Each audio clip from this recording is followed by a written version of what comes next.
Mas como reverter esse processo, então? A pessoa, através da terapia de vidas passadas, né, o paciente, ele vai descobrir esses traços de caráter negativo que possui, de onde que eles vêm, né? Ele vai relacionar, inclusive, essas vidas, essas histórias que ele vai conhecer do seu passado, vai relacionar com a sua vida atual e perguntar, ele vai ter a noção para si mesmo que não faz mais sentido ele ser assim hoje. Que não cabe mais, por exemplo, hoje na vida atual, ser egoísta, ser teimoso, Aí ser vem o aprendizado, vem então. o aprendizado. O que a gente chama de reprogramação. É como se fosse assim, realmente, uma reprogramação de vida. Eu vou me tornar mais tolerante, vou me tornar mais paciente, vou me tornar mais humilde. E isso vai fazer com que eu não tenha mais aquela raiva que eu guardo comigo, dentro de mim, pela intolerância pelos fatos da vida. Entendi. Que não são do meu jeito. E o caso de egoísmo que você tem no livro?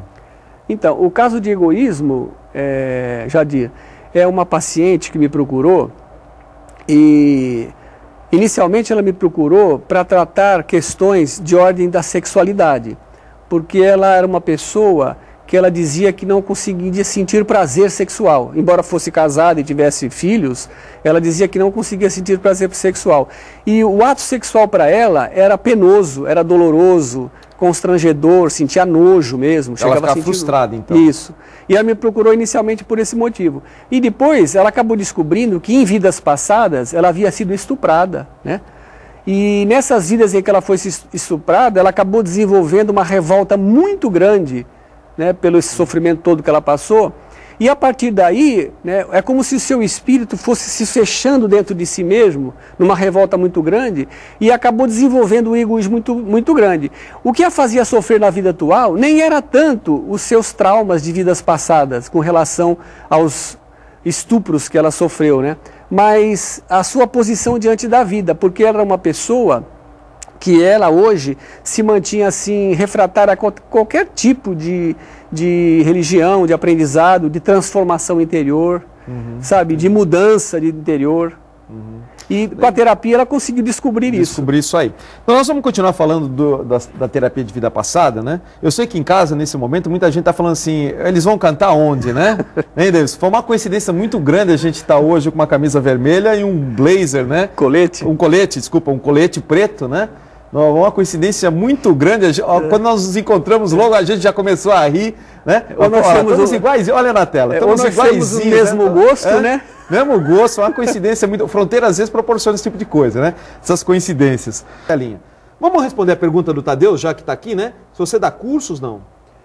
Então, Jadir, eu faço parte, sou membro da Sociedade Brasileira de Terapia de Vidas Passadas, que tem sede em Campinas, né? Inclusive lá eu sou professor, sou diretor científico, né? E os cursos são ministrados lá na sociedade. Ele tem duração de 1 ano, é um curso de pós-graduação, são cursos dados para pessoas formadas em psicologia ou em medicina. Entendi. Olha, a Nazaré Maria Silveira, da cidade náutica São Vicente, pergunta se a terapia de vidas passadas resolve o problema de quem tem medo de doenças e da morte. E aonde podemos fazer essa terapia?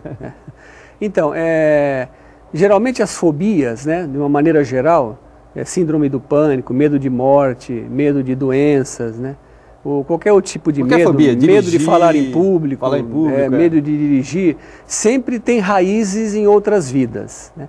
Porque sempre na maior parte das vezes, na esmagadora maioria das vezes, está no passado a causa dessas situações, né?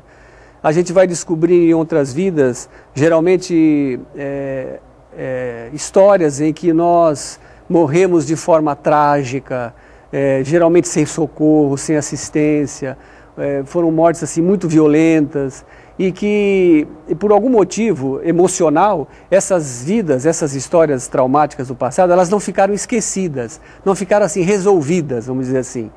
Não que a pessoa se lembre dessas histórias hoje, mas as emoções todas que estão ligadas a essas histórias do passado estão presentes hoje na vida da pessoa em forma de emoções, de medo, fobia, depressão, raiva, tristeza profunda, né, pânico, medo de dirigir, uma série de fobias. E o objetivo de vir com o problema é exatamente para que a pessoa aprenda. Exatamente. A evolução tá aí. Vamos imaginar que uma pessoa tem medo de altura, que acho que é um medo mais comum que tem, né?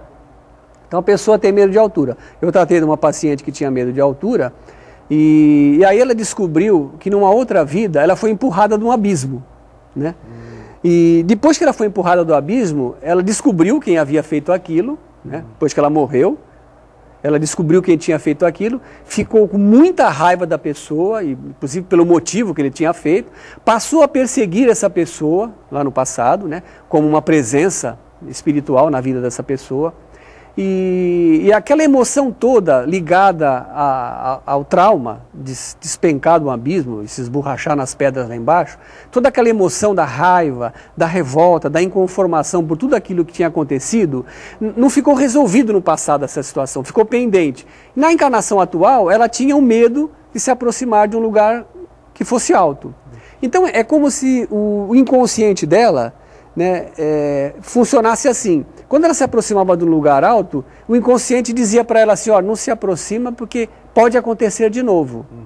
O inconsciente, ele não entende as coisas perfeitamente. A partir do momento que ela se lembrou dessa história, que ela resolveu essa situação, ela pensou assim, bom, então esse medo não é meu hoje, não é da minha vida atual, esse medo está no passado. Porque nós temos que aprender na terapia de vidas passadas a fazer isso.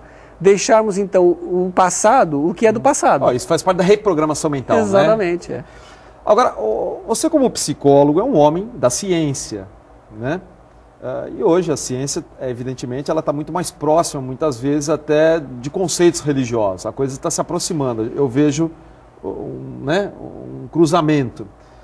Agora, minha pergunta é no seguinte sentido, Davidson.